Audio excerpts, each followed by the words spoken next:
সর্বশেষ যে ব্যক্তি জাহান্নাম থেকে মুক্তি লাভ করবে তাকে আল্লাহ পাক বলবেন, ফেরেশতাদেরকে বলবেন, ও আমার ফেরেশতারা, আমার এই বান্দাকে জান্নাত এবং জাহান্নামের মাঝখানে রেখে দাও। জান্নাত এবং জাহান্নামের মাঝখানে লোকটি যখন থাকার জায়গা পাবে, সে জান্নাতের দিকে তাকায়া দেখবে আর কাঁদতে থাকবে।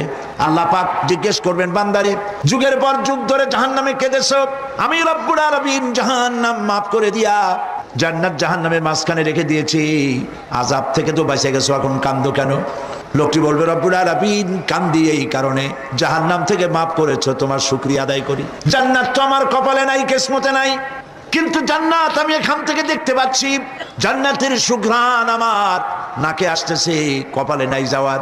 আমি কাঁদি এই জন্য, তুমি যদি মেহেরবানি করে আমাকে জান্নাতের দরজার কাছে একটু দাঁড় করায় দিতা, প্রাণ ভরে তোমার জান্নাতের দৃশ্যটা একটু দেখতাম। আল্লাহ পাক তার আরজি পূরণ করবেন, বলবেন, যাও। ফেরেশতাদের বলবেন, এর জান্নাতের দরজার কাছে দাঁড় করায় দাও। জান্নাতের দরজার কাছে দাঁড়িয়ে লোকটি আবার কান্না শুরু করবে। আল্লাহ পাক প্রশ্ন করবেন, এবার কান্দো কেন? লোকটি বলবে, রব্বুল আলামিন, কান্দি এই কারণে, জান্নাতের এই দরজায় দাঁড়াইয়া জান্নাতের অফুরন্ত নেয়ামত কিছুই ভালো করে দেখা যায় না, শুধু অল্প জায়গা দেখি। যদি তুমি আমারে দয়া করে জান্নাতের মাঝখানে দাঁড় করায় দিতা, চতুর্দিকে তাকায়া তাকায়া দেখা কলিজারে ঠান্ডা বানাইতাম। তবে আমি ওয়াদা করি, জান্নাতের কোনো নাজ নেয়ামত, কোনো ফল আমি খাবো না, ধরবো না, সইব না। একটুখানি মেহেরবানি করে মাঝখানে দাঁড় করাইয়া দাও, জান্নারে ঠান্ডা করি। আল্লাহ রব্বুল আলামিন ফেরেশতাদের বলবেন, আমার এই বান্দারে জান্নাতের মাঝখানে দাঁড় করাইয়া দে। আল্লাহর নবী বলেন, জান্নাতের মাঝখানে দাঁড়িয়ে লোকটি আগের চাইতে আরো জোরে চিৎকার মেরে কাঁদতে থাকবে। আল্লাহ পাক বলবেন, বান্দারে, কি হলো তোর? দরজার কাছে আসতে চাইছিলে, আইনা দিলাম। এবার মাঝখানে আসতে চাইছো, তাও এনে দিয়েছি, আবার কান্দো কেন?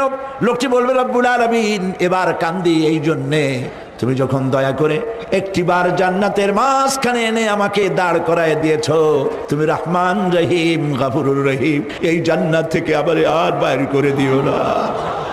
আল্লাহ রাব্বুল আলামিন বলবেন, ও আমার বান্দারে, আমার এই জান্নাত তোর খুব পছন্দ হয়েছে নাকি?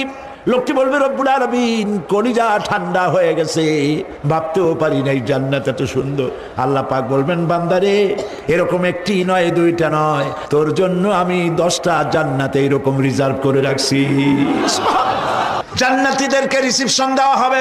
জান্নাতীরা যখন আল্লাহর হুকুমে জান্নাতের দিকে যেতে লাগবে, আর যখন জান্নাতের কাছে চলে যাবে, আল্লাহ রাব্বুল আলামিন শোনায় দিচ্ছেন, হাত্তা ইযা জাউহা ফুতিহাত আবওয়াবুহা ওয়া ক্বালা লাহুম খাজানাতুহা সালামুন আলাইকুম তিবতুম ফাদখুলুহা খালিদিন। সুবহানাল্লাহ।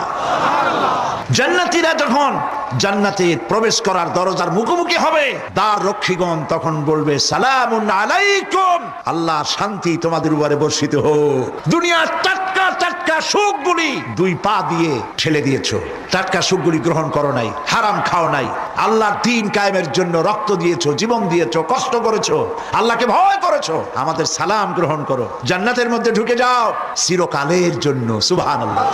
আর বাইরে হওয়া লাগবে না, চিরকাল এই জান্নাতের মধ্যে তোমরা বসবাস করতে পারবে। আল্লাহ রাব্বুল আলামিনের ফেরেশতারা বলে দিবে।